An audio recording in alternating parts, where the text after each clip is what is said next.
যে রাসূল সাল্লাল্লাহু আলাইহি ওয়াসাল্লাম 2 মাস আগে থেকে রমজানের অপেক্ষা করতেন এবং প্রতীক্ষার প্রহর গুনতেন যে রজব মাসের কয় তারিখ হলো আর কয় তারিখ গেল, রমজানের কতদিন বাকি থাকলো।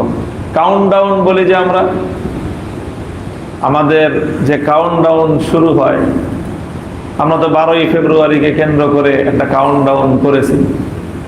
আবার যখন 5 বছর শেষ হবে তখন আবার আরেকটা কাউন্টডাউন শুরু হয়। 100 দিন থাকতেই আর আছে 100 দিন, এরপরের দিন হয় আর আছে 99 দিন, আর আছে 98 দিন।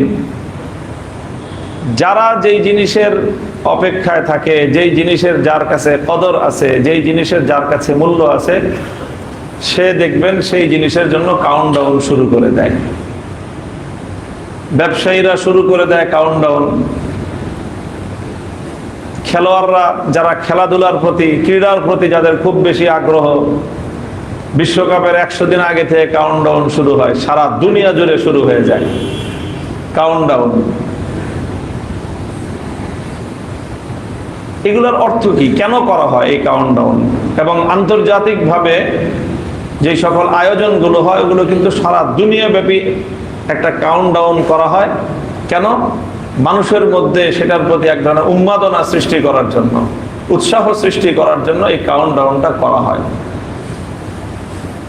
তো যেই জিনিসের প্রতি মানুষকে উদ্বুদ্ধ করার কারো উদ্দেশ্য হয়, টার্গেট হয়, সে অনেক আগে থেকেই সেটার জন্য কাউন্টডাউন, সময়ের গণনা শুরু করে দেয়।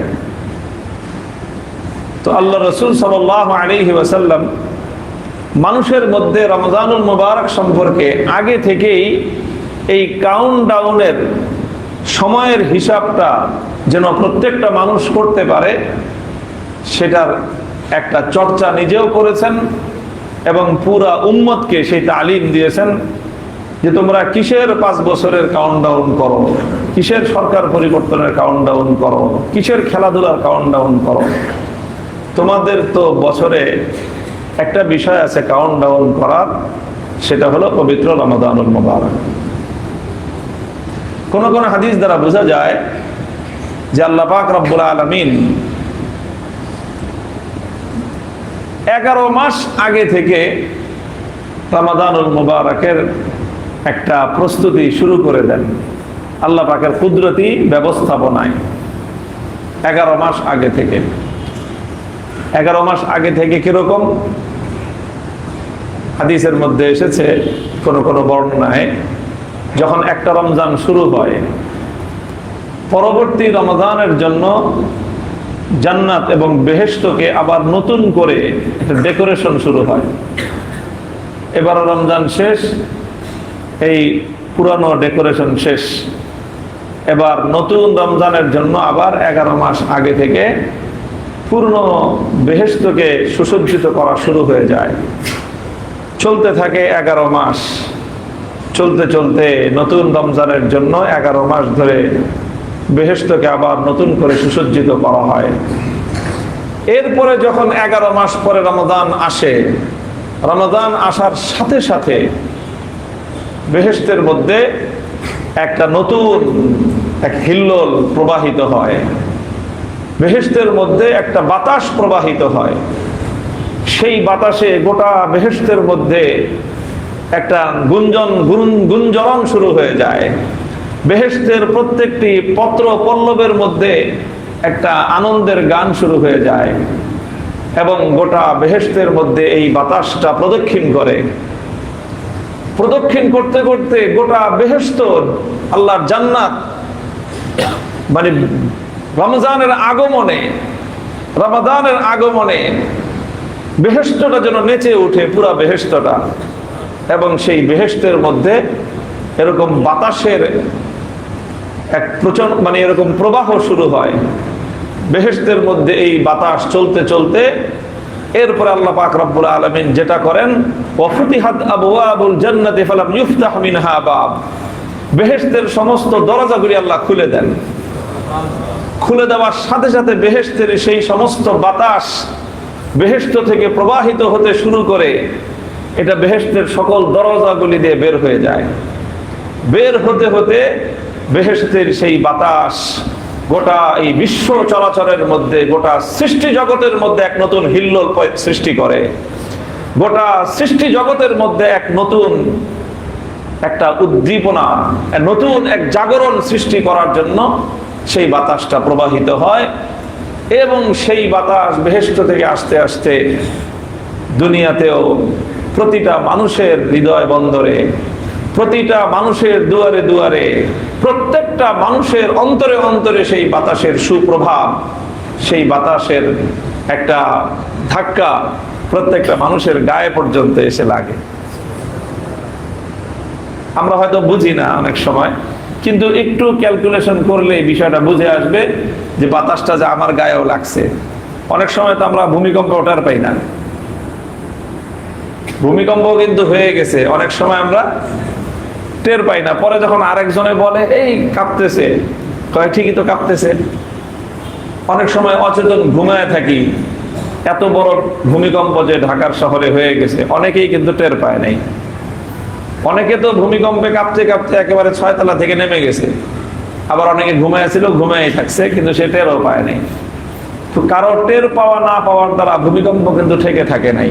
ভূমিকম্প ঠিকই এসেছে এবং গোটা শহর প্রকম্পিত হয়েছে, গোটা শহর কেঁপে উঠেছে। এখন কেউ যদি টের না পায়, সেটা তার কোনো অসচেতনতার কারণে হয়েছে। ঠিক ওরকম রমজান আসার সাথে সাথে আল্লাহ পাক রব্বুল আলামিনের পক্ষ থেকে বেহেশতের এই যে বাতাস প্রবাহিত হয়, সেই বাতাসের প্রবাহ প্রত্যেকটা মানুষের হৃদয়ে এসে আঘাত করে, প্রতিটা মানুষের হৃদয়ে এসে দুয়ারে এসে কড়া নাড়ে এবং প্রত্যেকটা মানুষের মধ্যে নতুন একটা আনন্দের হিল্লোল তৈরি করে। আমরা এটা অনেক সময় অনুভব করতে পারি না। হযরত শাইখুল হাদিস আল্লামা আজিজুল হক রহমতুল্লাহ আলাইহি, আমার আব্বাজান মরহুম রহমতুল্লাহ আলাইহি, তিনি এটার একটা দৃষ্টান্ত দিয়ে এই বিষয়টা বলতেন যে এই যে হাদিসের মধ্যে যেটা পরিষ্কার এসেছে, রমজানুল মুবারকের ফজিলত বর্ণনা করতে গিয়ে আল্লাহর নবী দুটি কথা বলেছেন। ওয়াগুল্লিকাত আবওয়াবুন নারি ফালাম ইফতাহ মিনহা বাব ওয়া ফুতিহাত আবওয়াবুল জান্নাতি ফালাম ইউগলাক মিনহা বাব। রমজান উপলক্ষে আল্লাহ পাক রব্বুল আলামিন দুটি আয়োজন করেন। জাহান্নামের সকল দরজাগুলি বন্ধ করে দেন, রমজানের শেষ পর্যন্ত আর এই দরজাগুলি খুলে না। বেহেশতের সকল দরজাগুলি খুলে দেন, রমজান শেষ হওয়া পর্যন্ত এই দরজাগুলি আর বন্ধ করা হয় না, উন্মুক্ত থাকে। এখন আমাদের মধ্যে প্রশ্ন জাগতে পারে যে কোথায় জান্নাত, কোথায় দোজখ, বেহেশত, আর আমরা কোথায়? ওখানে দরজা খুললেই কি আর দরজা লাগাইলেই কি?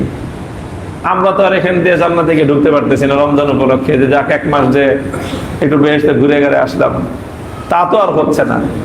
তা আমার লাভটা কি? বেহেশতের দরজা খুললে দুনিয়াতে আমার লাভ কি, আমার ফায়দা কি?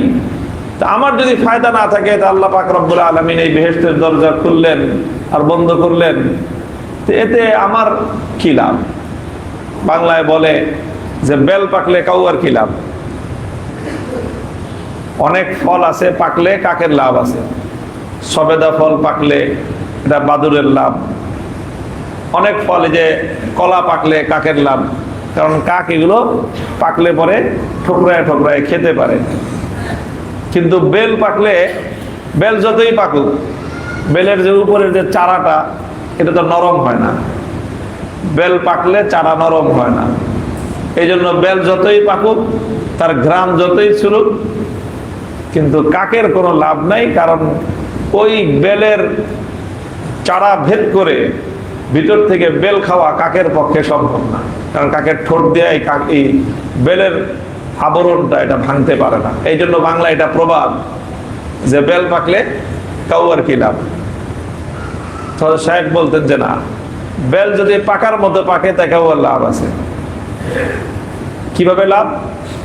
দেখেন, বেল যখন বেশি পেকে যায় তখন এটা গাছে থাকে না, তখন এটা বোটাটা নরম হয়ে যায় এবং গাছ থেকে এটা পড়ে যায়।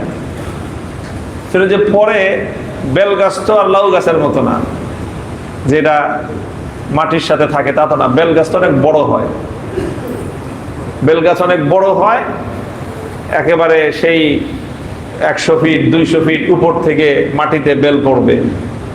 এই জন্য বেল গাছের তলা দিয়ে চলাচল করতে একটু সতর্কতার সাথে চলাচল করতে হয়। আর যদি কারো মাথা নেড়ে হয় তো তার তো অনেক বেশি সতর্ক থাকতে হয়, কারণ মাথার মধ্যে যদি বেল একটা পড়ে।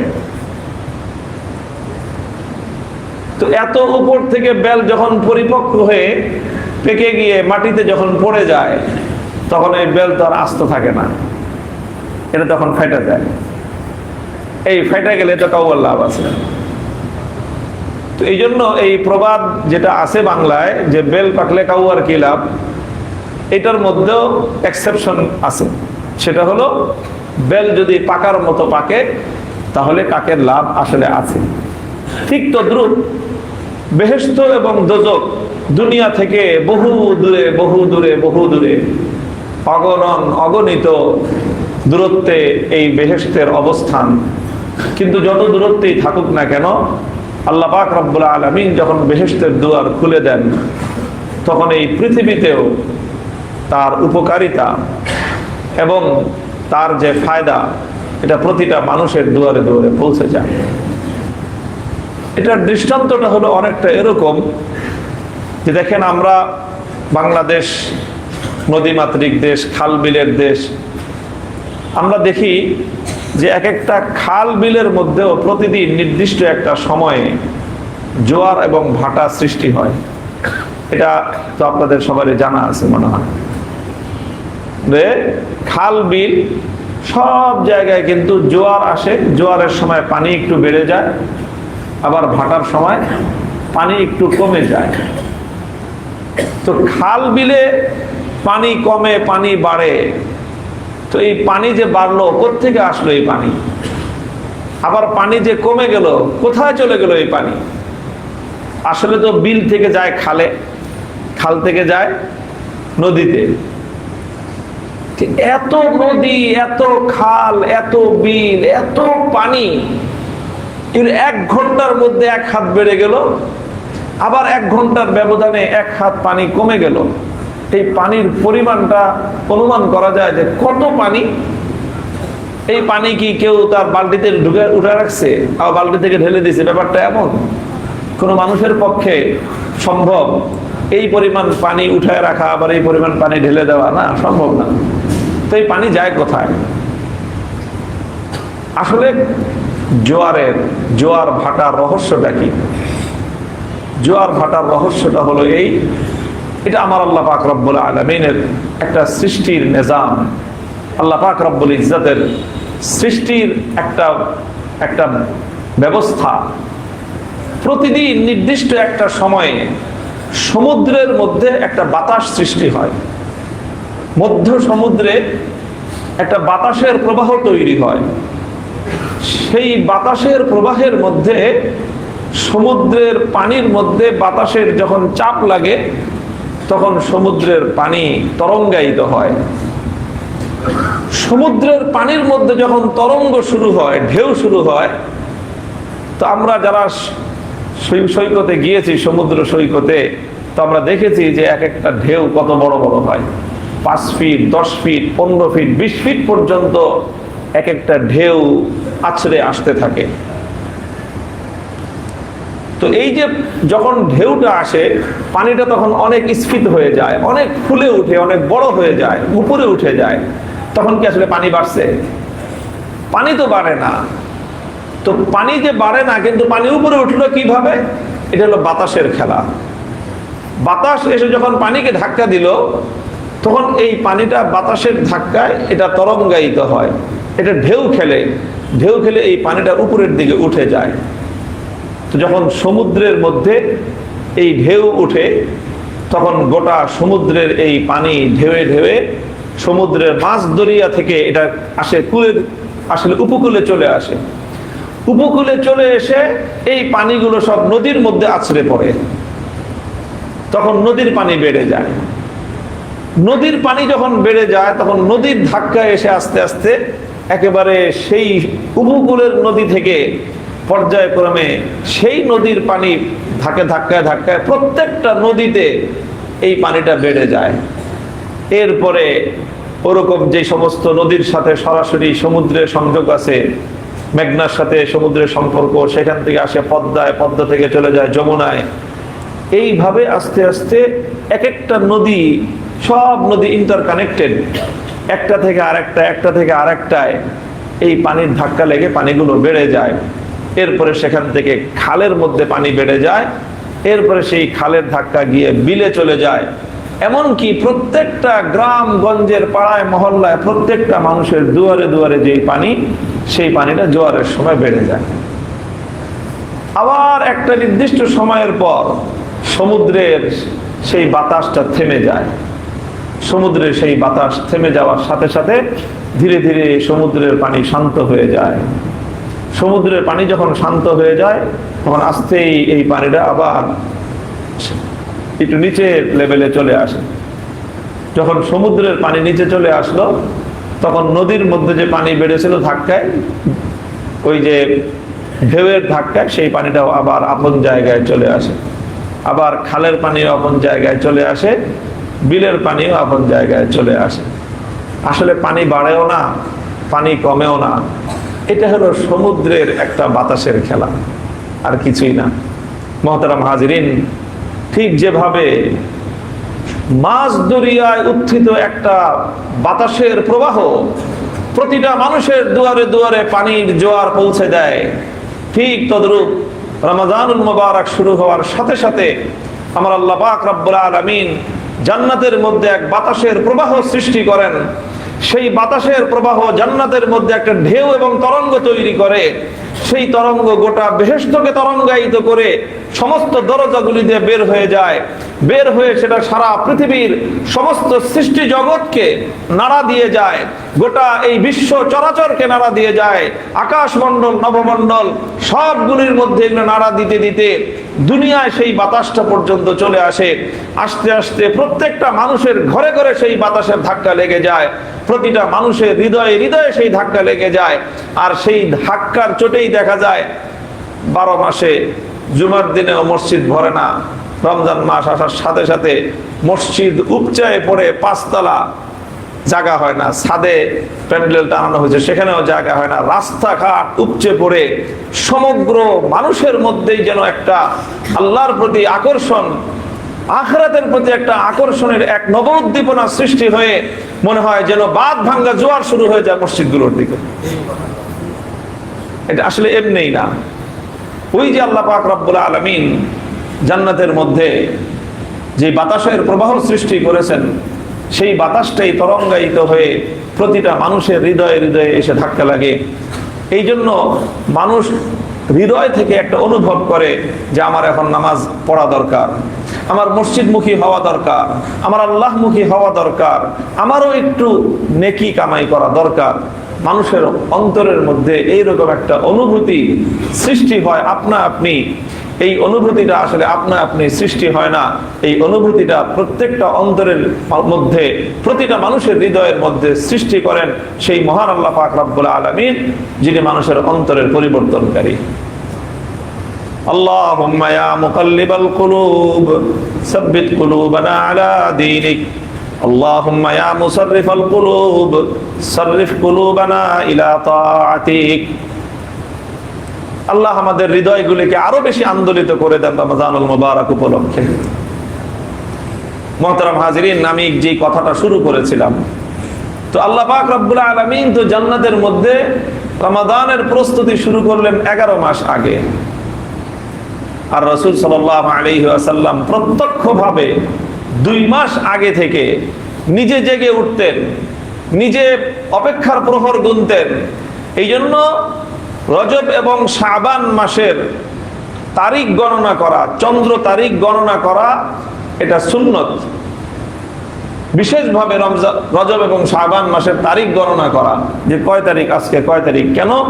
এটার দ্বারা রমজানের প্রতি একটা প্রতীক্ষা বোঝা যায়। রমজানের প্রতীক্ষা করলে লাভটা কি?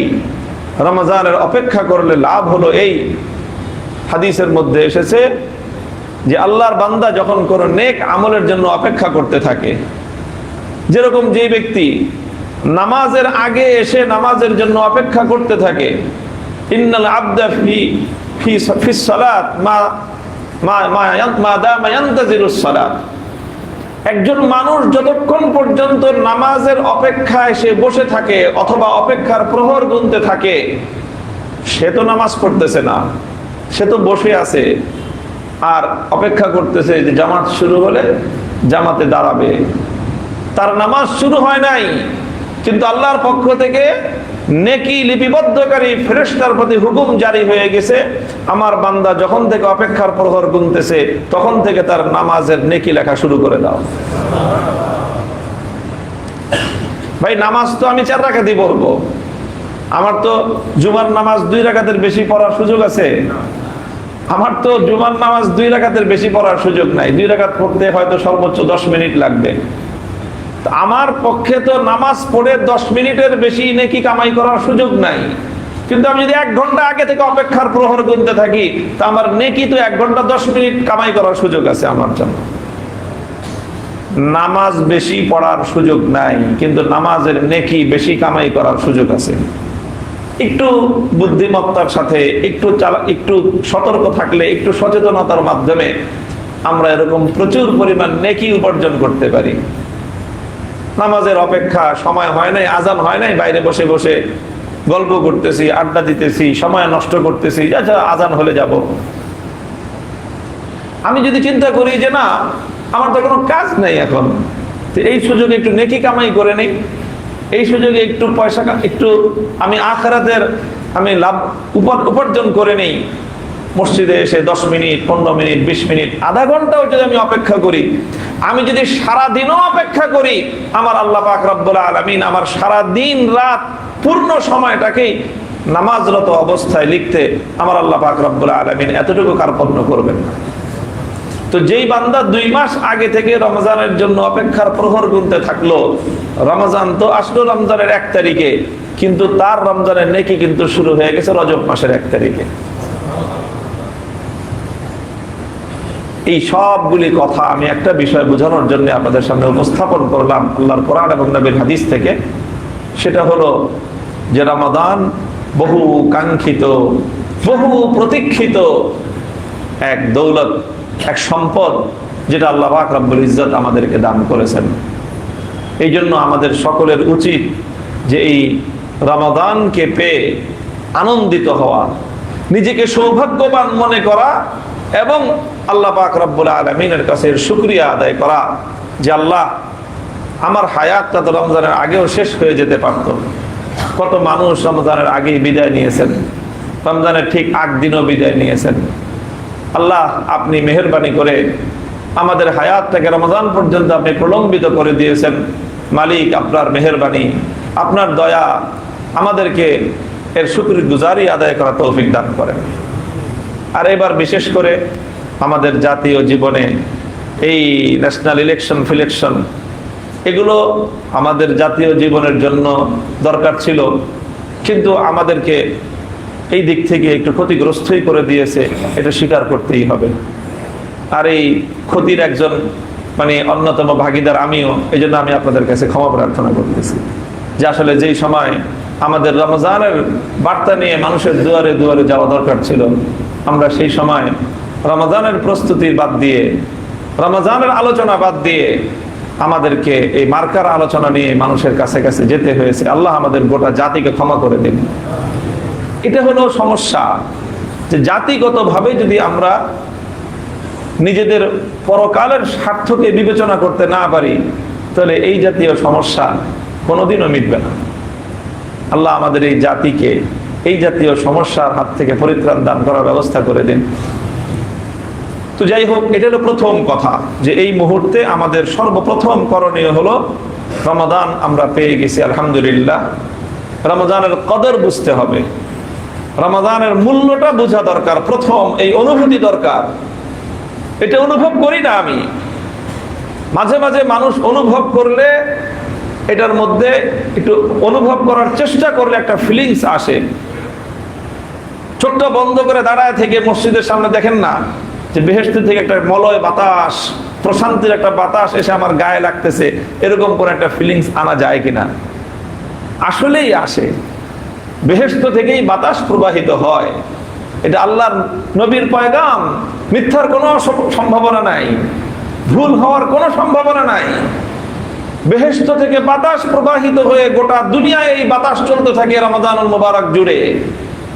আসুন না কখনো কখনো চেষ্টা করি, আমাদের মধ্যে তো কত রকম আমাদের মধ্যে কালচার আছে, কত রকম নস্টালজিয়া হয়ে আমরা অনেক সময় দক্ষিণ দিকে ফিরে চোখ বন্ধ করে থাকি, যে বঙ্গোপসাগর থেকে বাতাস এসে লাগতেছে, সেটা অনুভব করার, একটু ফিল নেওয়ার চেষ্টা করি। কিন্তু কখনো কি এই চেষ্টা করেছি যে এই যে রমজান উপলক্ষে বেহেশত থেকে এক সুন্দর চমৎকার হৃদয় প্রশান্তিকারী বাতাস সারা দুনিয়া জুড়ে প্রবাহিত হচ্ছে, আমিও সেই বাতাসের একটা ঝটকা, একটা অনুভব করি, আমার গায়ে সেই বাতাসটা লাগছে, আমার শীতলতার অনুভব হচ্ছে, আত্মার প্রশান্তি অনুভব হচ্ছে, সেই বাতাসটাকে অনুভব করার চেষ্টা করি। আল্লাহ আমাদেরকে অনুভব করার তৌফিক দান করেন। রমাদানের কদর বুঝি, এবং রমাদানকে আল্লাহ আমাদের দুয়ারে পৌঁছে দিয়েছেন, আমাদেরকে রমাদান পর্যন্ত উপনীত করে দিয়েছেন। এর জন্য আল্লাহর দরবারে সেজদাবনত হই, শুধু একটা শুকরিয়া আদায় করি, শুধু এই জন্য যে আল্লাহ আপনি আমাদেরকে রমজান পর্যন্ত হায়াত লম্বা করে দিয়েছেন, রমজান পর্যন্ত পৌঁছায় দিয়েছেন, এই জন্য শুধু একটা শুকরিয়া আদায় করি। প্রথম কাজ হলো এই। দ্বিতীয় কাজ হলো শুকর গুজারি। এটা শুধুমাত্র মৌখিকভাবে আদায় করার জিনিস না। শুকর গুজারি প্রধানত আমলের মাধ্যমে, কাজের মাধ্যমে কৃতজ্ঞতা, এটাই হলো আসল কৃতজ্ঞতা, এটাই হলো প্রকৃত শুকর গুজারি। আমাদের কাজের মাধ্যমে শুকরিয়া আদায় করা দরকার। কিভাবে করব? রমাদানুল মুবারক, এটার নামটাই তো হলো, আমরা বলতেছি রমাদানে মুবারক, রমাদান মুবারক। এটা হাদিসের মধ্যেও রাসূল সাল্লাল্লাহু আলাইহি ওয়াসাল্লাম এই শব্দটা প্রয়োগ করেছেন, সেখান থেকেই মুবারক শব্দটা এখানে যুক্ত হয়েছে। কাদ আযাল্লাকুম শাহরুন আযীম, শাহরুন মুবারক। আল্লাহ নবী রমজানের আগে উম্মতকে একটা খুতবা দিয়েছেন, একটা বয়ান দিয়েছেন। সেই বয়ানে রমাদান সম্পর্কে বলেছেন, আইয়ুহান নাস কাদ আযাল্লাকুম শাহরুন আযীম, হে আমার উম্মত, হে মানব জাতি, তোমাদের মাথার উপর ছায়া দিচ্ছে, তোমাদের মাথার উপর চলে এসেছে এক মহান মাস।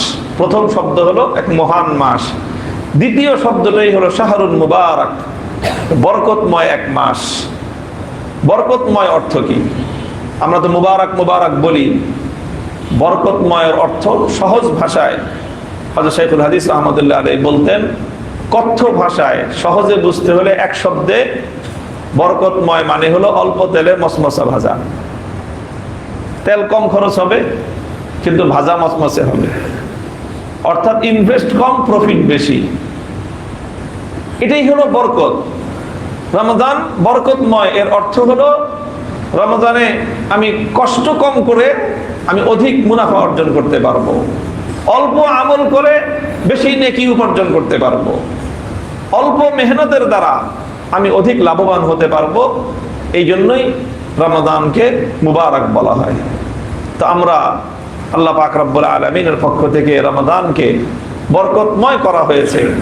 আমাদের উচিত হলো আল্লাহর পক্ষ থেকে এই বরকতকে এমন ভাবে আলিঙ্গন করা যেন আমরা উদ্গ্রীব হয়ে পড়েছি।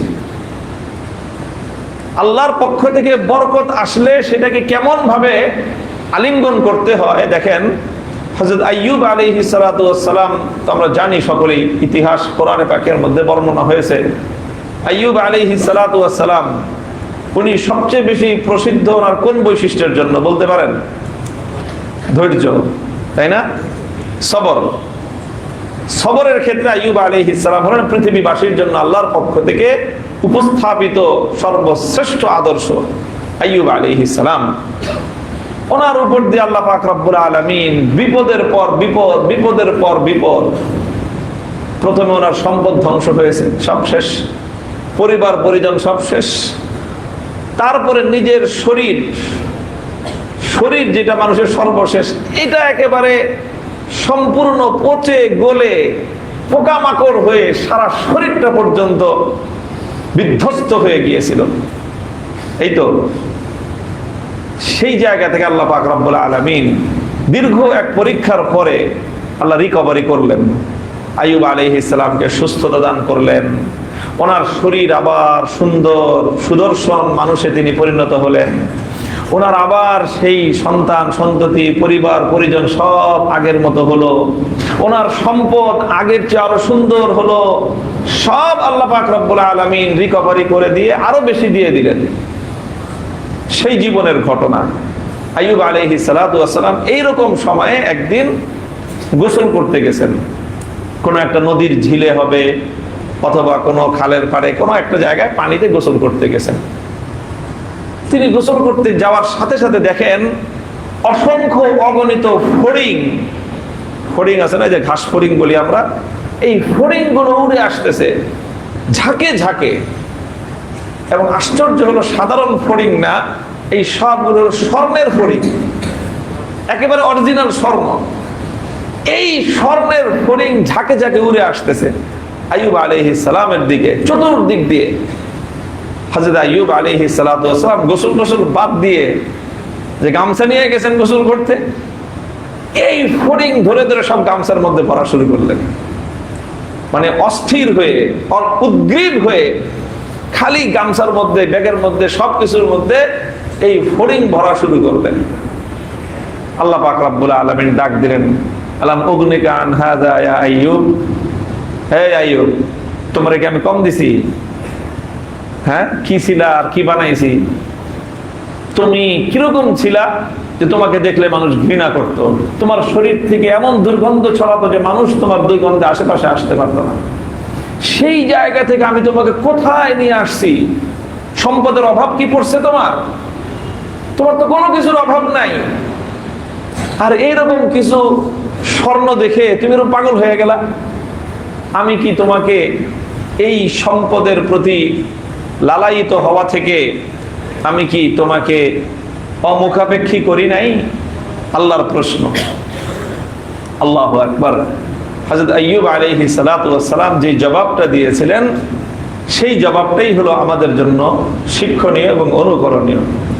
হযরত আইয়ুব আলাইহিস সালাম বললেন, লা গিনা বি আন বারাকাতিকা ইয়া আল্লাহ, লা গিনা বি আন বারাকাতিকা ইয়া আল্লাহ। হে আল্লাহ, আপনি তো আইয়ুবকে চিনেন। আইয়ুবের সম্পদের প্রতি কোনো লালসা নাই, কোনো লোভ নাই। এই সম্পদ আজকে আছে কালকে নাই। আইয়ুব ভালো করে জানে আল্লাহ আপনার আইয়ুব সম্পদের লোভে লালায়িত হয় নাই। আল্লাহ আপনার আইয়ুব সম্পদের লালসা করতেছে না। আল্লাহ আপনার আইয়ুব সম্পদ জমা করতেছে না। তবে আইয়ুব এটা বুঝতেছে, এই যে ফড়িং স্বর্ণের হয়ে যাওয়া এটা সাধারণ কোনো বিষয় নয়। এটা তখনই হওয়া সম্ভব যখন আল্লাহর পক্ষ থেকে বরকত হয়, তখন সম্ভব। তো আমার কাছে সম্পদ আসছে, আমি তো সম্পদ দেখতেছি না, আমি তো দেখতেছি এটা আমার আল্লাহর পক্ষ থেকে বরকত এসেছে আমার কাছে। আর আমার আল্লাহ যখন আমার কাছে বরকত পাঠায়, তো আমি আইয়ুব আমার আল্লাহর বরকতকে আলিঙ্গন করার জন্য পাগল না হইতে আমি পারি না। তো আমি আমার আল্লাহর বরকতকে আলিঙ্গন করার জন্য আমি পাগল, আর উন্মাদনা তৈরি হয়েছে আমার মধ্যে। এটা সম্পদের লোভে নয়, আমার রবের বরকতকে আলিঙ্গন করার জন্য, আমার রবের বরকতকে হাসিল করার জন্য। মুহতারাম হাজিরিন, রমাদান উপলক্ষে আমাদের এরকম হয়ে যাওয়া উচিত, চারিদিকে আল্লাহর পক্ষ থেকে রহমত এবং বরকতের ছড়াছড়ি। গোটা রমজান উপলক্ষে আল্লাহর পক্ষ থেকে বরকতের ছড়াছড়ি।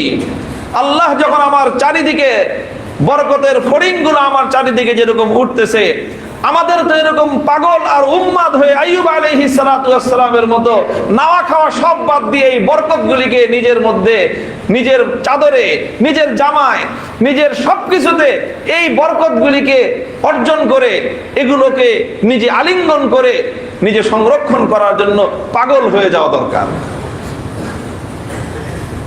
উচ্ছল হয়ে যাওয়া দরকার।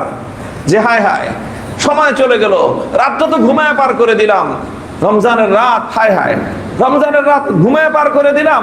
আমার মধ্যে অস্থিরতা থাকা দরকার। রমজানের রাত তো ঘুমানোর জন্য নয়, 11 মাসের রাত ঘুমানোর জন্য, রমজানের রাত ঘুমানোর জন্য নয়। 11 মাসের দিন খাওয়ার জন্য, রমজানের দিন খাওয়ার জন্য নয়।